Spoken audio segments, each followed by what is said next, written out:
Karena muatan yang overload menyebabkan truk ini patah as roda belakang sebelah kiri. Seperti ini adalah hal yang biasa yang terjadi di Pakistan. Untuk mengantisipasi hal tersebut, mekanik Pakistan sepertinya sudah tersebar di beberapa titik jalan, yang kalau di negara Konoha mirip seperti tukang parkir, yang jumlahnya sudah tidak mampu dihitung lagi dengan jari. Setiap ada kejadian as roda sebuah truk patah, mekanik Pakistan sepertinya sudah punya radar untuk mendeteksi hal tersebut. Buktinya tidak butuh waktu lama untuk memastikan mereka datang ke TKP. Lihat saja, truk-truk di sana disuruh kerja rodi untuk mengangkut barang di luar kemampuan truk. Alhasil, kejadian patah as roda sangat sering sekali terjadi. Lihatlah mekanik ini dengan cekatan menggunakan alat kadarnya. Mereka tanpa basa-basi langsung masuk ke kolong truk untuk melihat kerusakan yang terjadi. Balok-balok kayu dan dongkrak hidrolik digunakan untuk mengangkat sasis truk. Balok-balok kayu ini bukan sembarang balok. Balok ini terbuat dari material karbonium, sehingga tidak akan hancur walaupun digunakan sebagai fondasi untuk menopang bodi truk tronton yang amat berat. Menggunakan balok untuk menambah tinggi dongkrak bukanlah pekerjaan yang mudah ditiru oleh sembarang orang. Hal ini akan sangat berbahaya karena jika titik keseimbangan tidak merata dengan baik, balok ini bisa saja tergelincir dan lepas.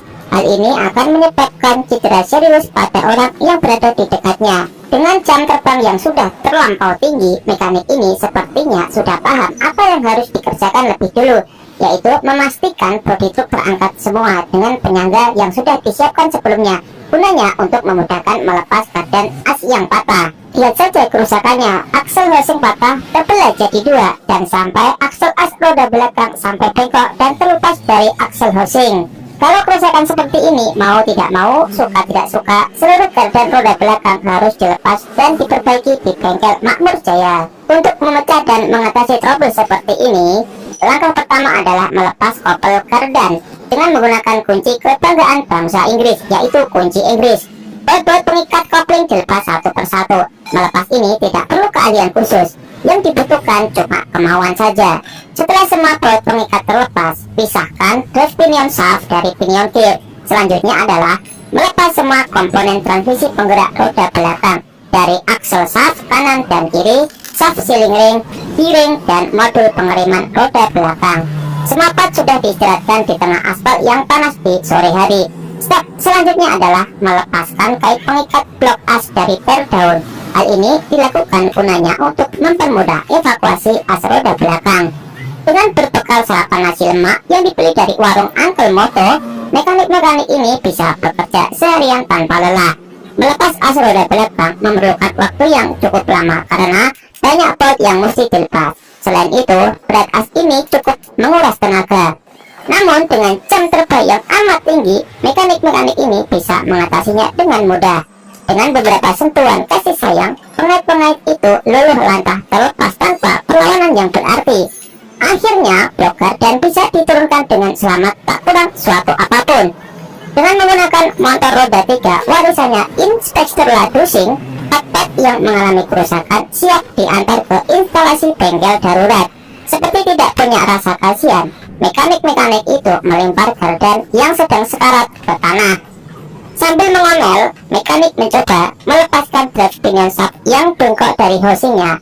Tapi cara kekeluargaan sepertinya tidak berhasil. Akhirnya, cara kekerasan yang ditempuh dengan menggunakan palu besi atau senjata paling brutal di bengkel serta las argon, drive pinion shaft dipanaskan. Tujuannya agar bisa direkondisi bentuknya dan agar bisa lurus dan akhirnya shaft bisa terlepas.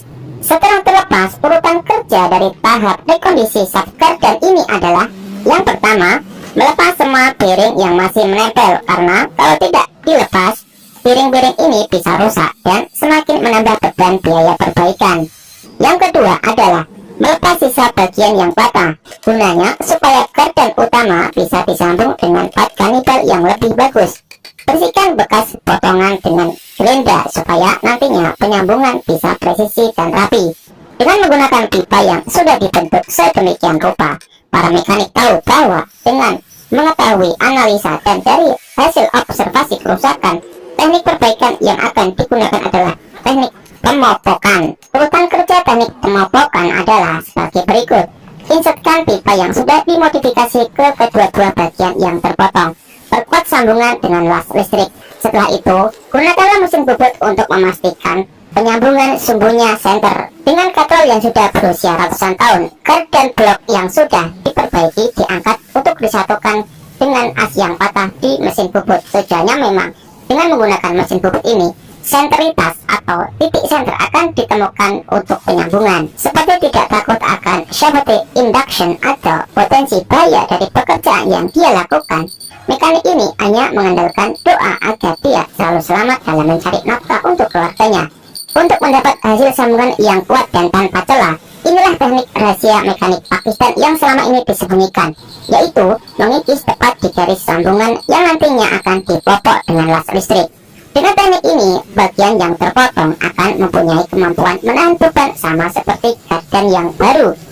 Setelah sudah dikuatkan, langkah selanjutnya adalah merapikan sambungan dengan gerinda tangan. Hal ini bertujuan supaya permukaan sambungan sejajar lurus dengan blok bodi gardan. Dan tujuan lain adalah karena nantinya agar ditambah plat penguat tambahan agar gardan tidak lagi patah sampai kiamat kelak. Cara melakukannya adalah menambah plat ke atas sambungan, mengolahnya dan lalu diberi sedikit sentuhan pukulan agar tidak ada celah antara plat penguat dengan housing gardan. Langkah ini dilakukan sampai semua permukaan diberi penguat. Pekerjaan bisa dikatakan progresnya sudah berjalan 90%. Langkah selanjutnya memasang ulang jalur pengait yang sudah direkondisi. Dan alhamdulillahnya pekerjaan rekondisi gardan yang patah sudah tahap 100%. Saatnya mengembalikan hasil kala ini ke truk yang lagi naas di jalan. Dengan bekal tenaga tersisa sebelum maghrib tiba, para mekanik kejar target untuk pemasangan gardan ke truk. Dengan cara yang sama dengan langkah pembongkaran di awal, tahap pemasangan juga menggunakan dongkrak hidrolik dan balok yang bukan sembarang balok, karena kita tahu balok itu terbuat dari bahan karbonium.